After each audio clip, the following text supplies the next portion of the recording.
नमस्कार,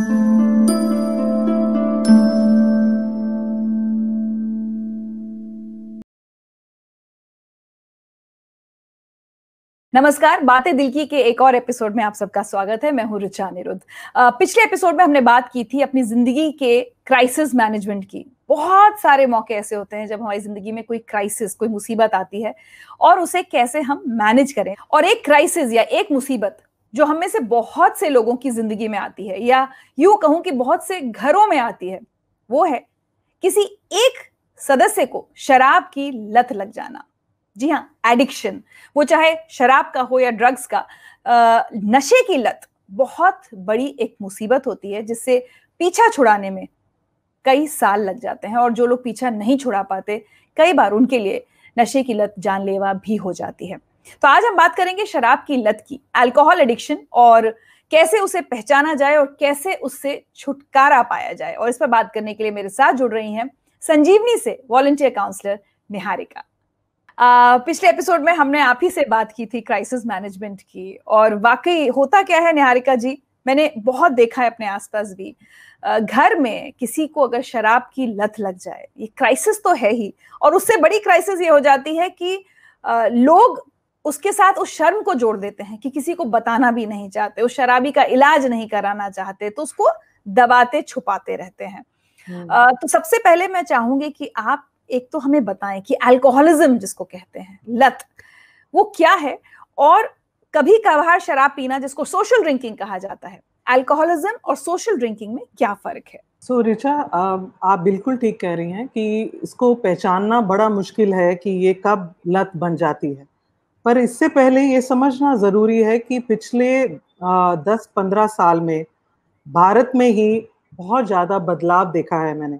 शराब पीना और इसका घरों में इस्तेमाल होना, फैमिली गैदरिंग्स हो गई या दोस्तों के बीच में बैठ के इसका यूसेज बहुत बढ़ गया है, और इसकी एक्सेप्टेंस एक तरह से सोसाइटी में भी ज्यादा हो गई है। तो इससे क्या हुआ है कि एक तो बच्चे जो हैं बहुत छोटी उम्र में इसका यूसेज करना शुरू कर दिया है उन्होंने। जो पहले लेटर ईयर्स में होता था, अब 14-15 साल में ही बच्चे इसके साथ एक्सपेरिमेंट करना शुरू कर देते हैं बिना जाने कि इससे क्या क्या हो सकता है। इवन महिलाओं में इसका यूसेज ऑलमोस्ट 55% बढ़ गया है।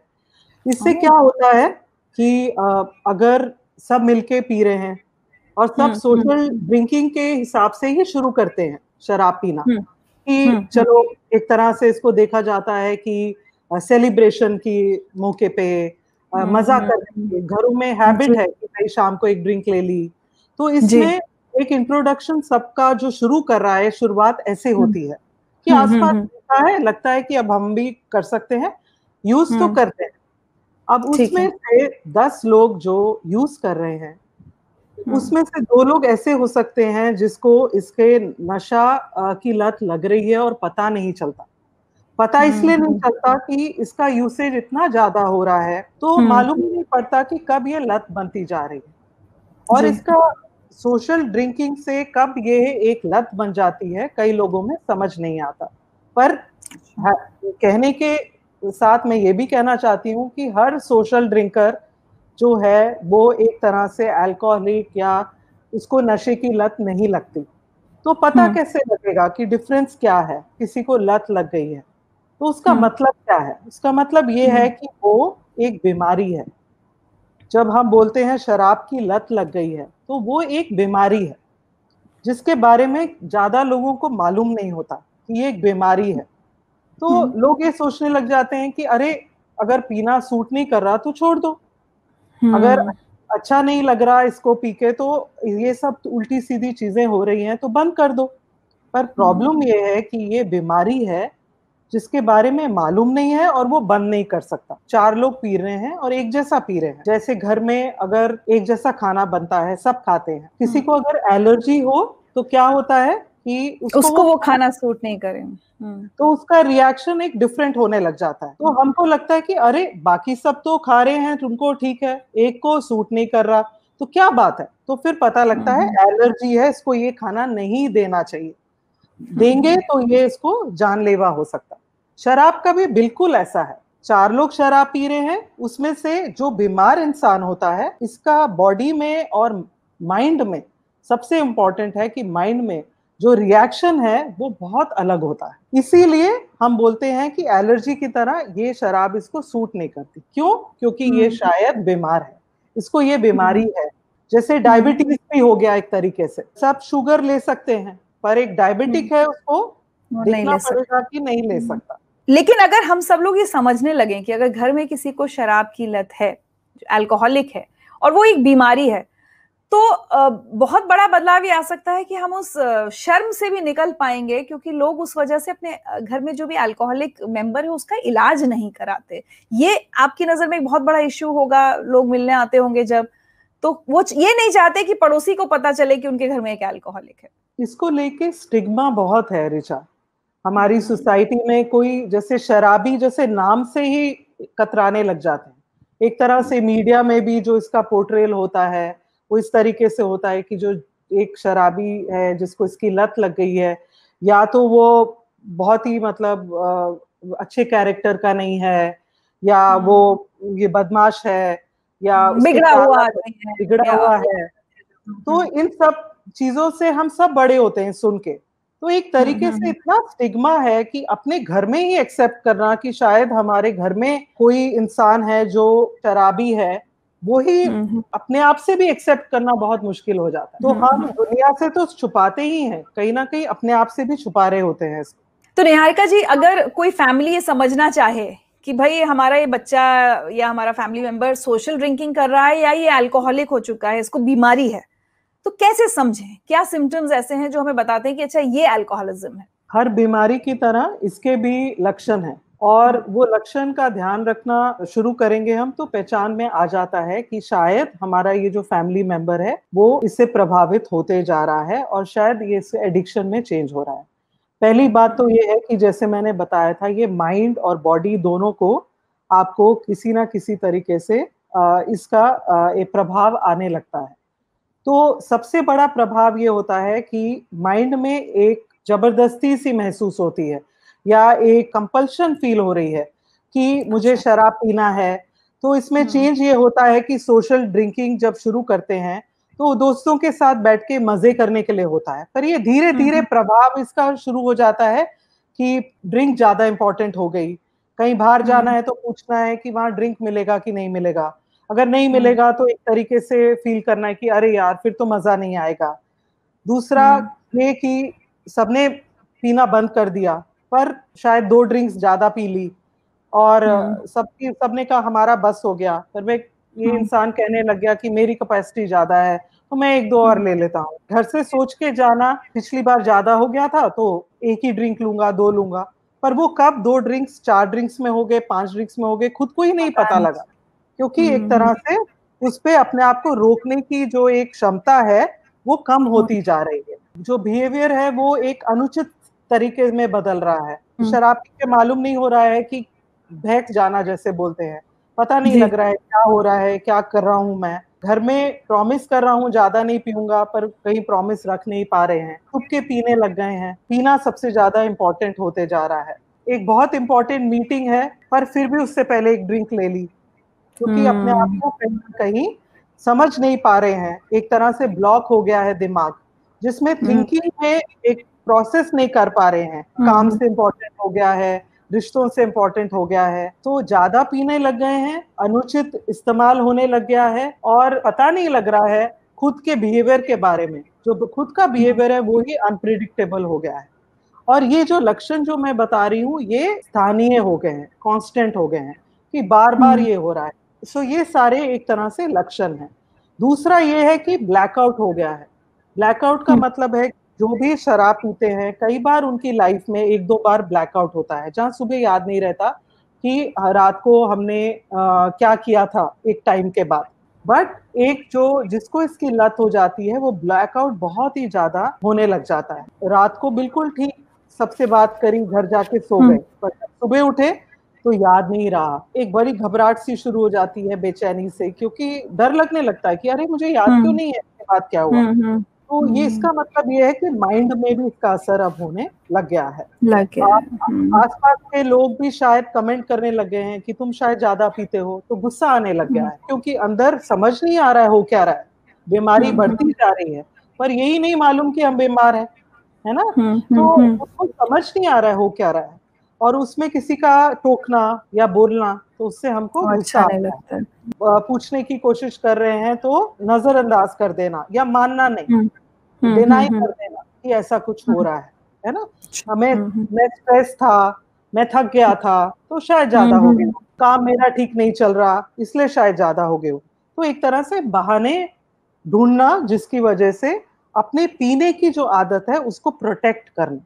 और जो लोग उसको छोड़ने को कहें उनको अवॉइड करने भी लगते हैं लोग कि इनसे मत मिलो क्योंकि ये कहेंगे कि शराब छोड़ दो।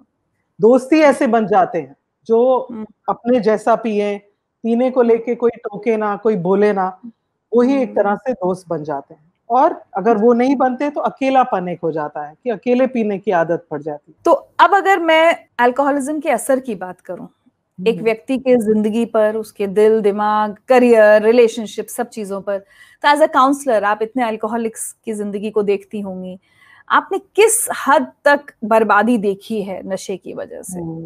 हर चीज की बर्बादी एक तरह से शुरू हो जाती है। हर चीज खर्च होने लग जाता है, सिर्फ पैसे नहीं खर्च होते, रिश्ते भी वो बहुत ज्यादा स्ट्रेस हो रहे हैं। क्यों? क्योंकि घर में लड़ाइयाँ हो रही हैं, घर वाले समझ रहे हैं कि कुछ ठीक नहीं है, वो महसूस कर रहे हैं, और उस सबको नजरअंदाज करके पीना सबसे ज्यादा इम्पोर्टेंट होते जा रहा है। तो एक तरह से रिश्तों में बहुत प्रभाव पड़ रहा है, क्योंकि इतना अगर पी रहे हैं और कंट्रोल नहीं हो रहा है पीने पे, तो सुबह में उठते ही बहुत सारी फिजिकल प्रॉब्लम्स भी हो जाती हैं। जैसे एक तरह से थकान महसूस करना, सिर दर्द होना, एसिडिटी होना, कुछ भी करने का इच्छा जो होती है वो बिल्कुल कम होती जाती है। तो काम पे भी फर्क पड़ने लग जाता है, रिश्ते भी खराब हो रहे हैं, पैसे भी खर्च हो रहे हैं, और अपने अपने अंदर ही एक हीन भावना जो है वो बढ़ती जा रही है, क्योंकि मालूम ही नहीं हो रहा है कि हो क्या रहा है मेरे साथ, है ना। और ये फीलिंग्स को फिर से शराब में से कवर अप करना सीख लिया है।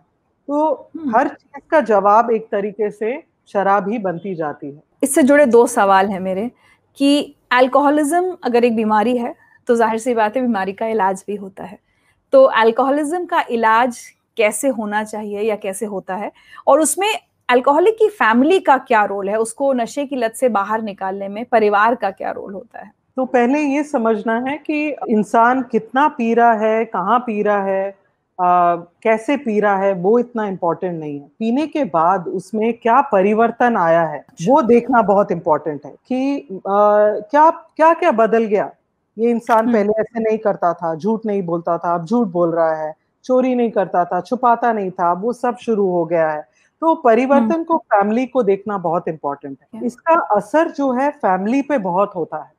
तो जब आप एक तरह से इलाज की बात कर रही हैं, लोग कहते हैं कि एक कमजोर व्यक्ति की निशानी है, या इसमें विल पावर कम है इसलिए ये ऐसे कर रहा है, या एक आदत है इसको बदल दे। ये सब नहीं है, ये एक बीमारी है, ये समझना बहुत इंपॉर्टेंट है। एक इच्छा का, मोटिवेशन का होना बहुत इंपॉर्टेंट है, और ये मोटिवेशन को बढ़ाने में फैमिली का बहुत इंपॉर्टेंट रोल है। वो किस तरीके से इसमें हेल्प कर सकते हैं कि इंसान की इच्छा हो ठीक होने का। ऑलरेडी वो इतना अपने में हीन समझ रहा है, कमजोर समझ रहा है, कोशिश भी कर चुका है, शायद एक बीच में छोड़ देता है, पर फिर शुरू कर देता है, तो एक हारा सा इंसान बन गया है। तो उसको हम कैसे सपोर्ट करें कि उसके अंदर एक इच्छा हो कि मैं ठीक हूँ। तो उसमें फैमिली का रोल बहुत ज्यादा इम्पोर्टेंट बन जाता है। पर उससे पहले ये समझना जरूरी है कि एक फैमिली जो एक ऐसे एनवायरनमेंट में जब मालूम नहीं है कि आज क्या करने वाला है, तो एक उनकी लाइफ एक बड़ी अनसर्टन सी रहती है, और बहुत उससे जुड़ी हुई एक बहुत सारी फीलिंग्स जो हैं वो डेवलप होने लग जाती है। जैसे शर्म शर्म महसूस करने लग जाते हैं, एक तरह से रिस्पॉन्सिबल महसूस करने लग जाते हैं, क्योंकि आसपास के लोग भी कहते हैं अरे तुम कुछ करती क्यों नहीं इसको रोकने के लिए। तो उसको, अगर वाइफ है तो उसको लगेगा कि अरे शायद मैं ये करूं, शायद मेरी वजह से ये हो रहा है, मैं कुछ कर सकती हूँ, रिस्पॉन्सिबिलिटी ले रही है, और उसके बाद भी कुछ नहीं बदल रहा, तो अपने अंदर ही एक उसको फीलिंग आ रही है कि फ्रस्ट्रेशन की, गुस्से की, है ना, घर में लड़ाइयाँ हो रही हैं। तो ये सारी फीलिंग्स जो हैं उससे वो घर के जो मेंबर्स हैं वो भी थक जाते हैं, बहुत ज्यादा थक जाते हैं, मूडी हो जाते हैं। उनका भी दिल नहीं करता किसी से बात करने का, क्योंकि उनको लगता है अरे अगर मैं बात करूंगी तो क्या बोलूंगी इसके बारे में, है ना, शर्म आ रही है। बाहर जाना बंद कर देते हैं क्योंकि मालूम नहीं है बाहर जाएंगे तो ये व्यक्ति कैसे बिहेव करेगा। तो एक आइसोलेशन, एक अकेलापन बढ़ जाता है। एक और चीज जो बहुत इंपॉर्टेंट है, हम करने लग जाते हैं, कवर अप करने लग जाते हैं। जैसे कोई बोलता है कि ज्यादा तो नहीं पी रहे ये, नहीं नहीं बिल्कुल नहीं, कभी कभी हो जाता है, ऐसा नहीं है, तो झूठ छुपाने बोलने की कोशिश करते हैं। उनका जो काम है वो करने लग जाते हैं। अगर दुकान में बैठना है उनका काम और सुबह वो उठ के दुकान पे नहीं जाते, तो वाइफ रिस्पॉन्सिबिलिटी लेने लग जाती है, वो बैठना शुरू कर देती है, बच्चों, छोटे छोटे बच्चे शुरू कर देते हैं काम करना घर के। तो एक तरह से वो कवर अप है। तो पहली चीज ये समझना जरूरी है फैमिली के लिए कि एक बीमारी है, अगर आप बीमारी को कवर अप करेंगे तो ये फैलती जाएगी, ठीक नहीं होगी, क्योंकि वो उसको पता ही नहीं लगेगा, वो सोचेगा कि ठीक तो है सब कुछ, पैसे भी आ रहे हैं घर में, आसपास के लोग भी तो कुछ नहीं बोल रहे, तो मैं ठीक हूँ, मेरे में क्या प्रॉब्लम है। प्रॉब्लम तब पता लगेगी अगर फैमिली कवर अप नहीं करेगी, जो हम करते हैं उसका जो कॉन्सिक्वेंस है वो समझ आने लगता है। तो पहली चीज ये होती है कि आप कवर अप मत करिए, आप इसके लिए रिस्पॉन्सिबल नहीं है। फैमिली को ये बोलना बहुत जरूरी है कि हाँ घर में एक बीमारी है और इसका हर बीमारी की तरह फोकस इलाज की तरफ होना चाहिए। अगर हम सिचुएशन बदले, अगर हम उसका मूड ठीक रखें तो उससे कुछ बदलाव नहीं आएगा। तो इस सब में फोकस होना चाहिए इलाज की तरफ, और हर बीमारी की तरह इसका इलाज है। इसका एक तरह से क्योर नहीं है पर इलाज है, और अगर सारी लाइफ केयरफुल रहे तो इससे सारी जिंदगी बच सकते हैं। सबसे इम्पोर्टेंट है कि इसके लिए नशा मुक्त केंद्र हैं, डिटॉक्स सेंटर हैं, जहाँ शरीर में से इस बीमारी को निकाल सकते हैं। काउंसलिंग है जो माइंड में जो इसका एक तरह से बीमारी का असर हुआ है उसको निकाल सकते हैं।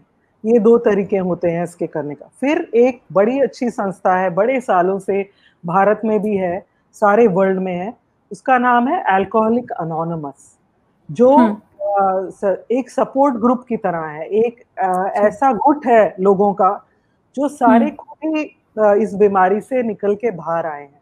तो वो एक दूसरे को सपोर्ट करते हैं, एक दूसरे के एक हमराज, एक साथी टाइप बन जाते हैं। तो उससे बहुत एक सपोर्ट मिलती है, एक इच्छा जागृत होती है इससे लड़ने की, बाहर निकलने की। तो अल्कोहलिक अनोनिमस का बड़ा रोल है। अल्कोहलिक अनोनिमस का ही एक ब्रांच है जो फैमिली के लिए है। जैसे जो फैमिली ऐसा फील करती है हम थक गए हैं, हमको भी समझ नहीं आ रही, एग्जॉस्टेड हो रहे हैं, तो उसका नाम है एल-एनॉल। वो फैमिली ग्रुप है, उसमें फैमिलीज इकट्ठी होके इसके बारे में बात कर सकती है, एक दूसरे से सपोर्ट उनको मिलता है, ये समझ आती है, वो बताते हैं मैंने घर में ऐसे किया, तो एक दूसरे से समझ भी आती है कि हम हो जाती है। और अगर बाय चांस जो अल्कोहलिक है वो जो इससे नहीं निकलना चाहता, रेडी नहीं है, तो फैमिली के लिए ये समझना जरूरी है कि मैं कैसे इसमें रह के खुद भी एक तरह से बीमार हो गई, क्योंकि जो इसके लत के अधीन होता है उसका एक तरह से फतूर सारा जो एक दिमाग होता है, ऑब्सेशन होता है, वो शराब को लेके हो जाता है।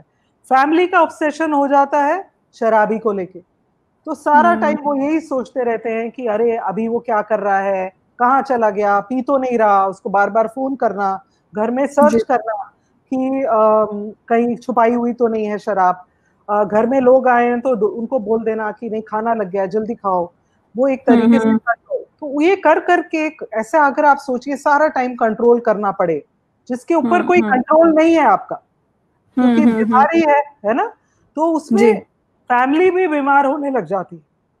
तो सबसे पहले अपने आप को इससे अलग करना और सोचना कि मैं ये रिस्पॉन्सिबिलिटी नहीं ले सकती और अपनी अपनी सेहत का ख्याल रखूंगी, तभी मैं किसी बीमार या बीमारी का इलाज करवा पाऊंगी। कर पाऊँ। वो बहुत इंपॉर्टेंट हो जाता है। एक और सवाल मेरे मन में है निहारिका जी, सोसाइटी के नजरिए को, रवैये को देखते हुए, कि आदमी अगर पी रहा है तो फिर भी एक्सेप्टेंस है कहीं ना कहीं, लेकिन जैसा आपने शुरू में कहा कि बहुत कम उम्र में आजकल बच्चों में बढ़ रहा है, महिलाओं में बढ़ रहा है, और इनको लेकर सोसाइटी में प्रॉब्लम ज्यादा होती हैं। और बच्चों के मामले में तो हम अक्सर अपने आसपास देख रहे हैं कि पेरेंट्स उसको बड़ी इजीली परमिशन दे रहे हैं बच्चों को, ड्रिंकिंग एज से पहले ही। तो ओवरऑल सोसाइटी में ये जो आपने शुरू में भी बदलाव की बात कही थी, ये तो बहुत डेंजरस सिग्नल्स हैं हम सबके लिए, और हम सबको मुझे लगता है जागना होगा बिफोर इट्स टू लेट। ये आप बिल्कुल सही कह रहे हैं कि इसके जो सिग्नल्स हम दे रहे हैं बच्चों को, या एक तरह से जो इसको लेकर सीरियसनेस नहीं दिखाते, तो बच्चे भी बहुत कंफ्यूज्ड होते हैं कि पीना सही है नहीं सही है, मालूम नहीं है, क्योंकि घरों में बात नहीं हो रही, इसको लेकर कोई बात नहीं हो रही। कोई ये नहीं बताता कि कितना पीना सही है, किसके बाद ये अनहेल्दी हो जाएगा, किसके बाद इसका दुरुपयोग होना शुरू हो जाएगा, एक तरह से अब्यूज की मात्रा हो जाएगी। तो कल्चर है कि भाई पी रहे हैं, चलो पियो, अब बड़े हो गए हो। बड़े होने की निशानी क्या है कि फर्स्ट ड्रिंक से शुरू करते हैं। तो एक तरह से बच्चों को भी समझ नहीं आती, इससे जो आप एसोसिएट करते हैं चीजें, वो एसोसिएट होता है कि ये एक तरह से सेलिब्रेशन हो रही है तो ले सकते हैं। आप मॉडर्न हैं, आपके ख्यालात बहुत ओपन हैं, तो एक तरीका है दिखाने का कि हम बच्चों को भी अलाउ कर रहे हैं कि ये हम कूल है, हम मॉडर्न है। और जो नहीं पी रहा है उसको बहुत बैकवर्ड दिखाते हैं लोग। हाँ, बैकवर्ड। हाँ, सो इससे जो हम एक परिभाषा से इसके आसपास बनती जा रही है कि ड्रिंक करने वाले ऐसे हैं, ड्रिंक करने वाले इस तरह के हैं, ये बहुत डेंजरस है। वो इसलिए कि उसमें अगर किसी को ये बीमारी है, वो पहचान लेने में बहुत टाइम लग जाता है। और जितना टाइम लगेगा, जैसे हर बीमारी के लिए होता है, उतना मुश्किल हो जाता है उसका इलाज करना। तो इसकी पहचान होने में ही बहुत समय लग जाता है, क्योंकि ओपन टॉक नहीं है। अगर बच्चे को कुछ फील भी हो रहा है इसको पी के, वो घर में आके बता नहीं पा रहा है, तो वो ओपननेस इसको लेके बातचीत करना, माँ बाप का साथ बैठ के कि भाई अब मैं देख रही हूँ कि आप बड़े हो गए हो, आपके कल्चर में शायद दोस्त पीते हैं, तो इसके बारे में अपने बच्चे से बात करना बहुत जरूरी है। और ये भी बोलना कि शायद इस उम्र में आपके लिए ये सही नहीं है, और अगर सही नहीं है क्यों नहीं है, ये बताना बहुत जरूरी है। जहां हम लगातार बात कर रहे हैं कि हम नशे की लत को एक्सेप्ट नहीं करना चाहते, हम उसको छुपाते भी हैं या बहुत तरह के बहाने ढूंढ लेते हैं, तो एक और चीज कई बार देखी गई है कि किसी के अल्कोहलिज्म के लिए लोग किसी हालात को, परिस्थिति को जिम्मेदार मान लेते हैं कि उसके साथ चूंकि ऐसा हो गया इसलिए वो नशा करने लगा। ये करना कहाँ किस हद तक सही है? क्योंकि मुझे लगता है उससे हम बीमारी का इलाज या हल तो ढूंढ नहीं रहे। बिल्कुल, क्योंकि समझ नहीं आ रही है वो क्या रहा है ना। बीमारी के बारे में मोस्टली लोगों को मालूम नहीं है, तो उनको लगने लग जाता है कि अरे ये कारण है, फैमिली में प्रॉब्लम है, वाइफ बहुत नैग करती है, या काम नहीं, लड़ाई झगड़े हैं, तो वो बेचारा क्या करे, है ना। शायद इसलिए ज्यादा पी रहा है, या उसका काम नहीं चला, वो फेल हो गया, तो इसीलिए घर में बैठने लग गया, पीने लग गया। पर ये समझना बहुत जरूरी है कि बीमारी सबसे इम्पोर्टेंट है। जब तक हम बीमारी का इलाज नहीं कराएंगे, आप सिचुएशंस जो हैं वो आसपास कितनी भी कोशिश करके बदल लें या बदलने की कोशिश करें, वो नहीं बदली जाएगी, क्योंकि बीमारी है। उसका इलाज सबसे ही इम्पोर्टेंट और सबसे प्राइम चीज है जिस पे फोकस करना चाहिए। बाकी चीजें जो है वो इसका एक तरीके से इसका फॉल आउट है, क्योंकि बीमार है इसलिए नहीं कर पा रहा।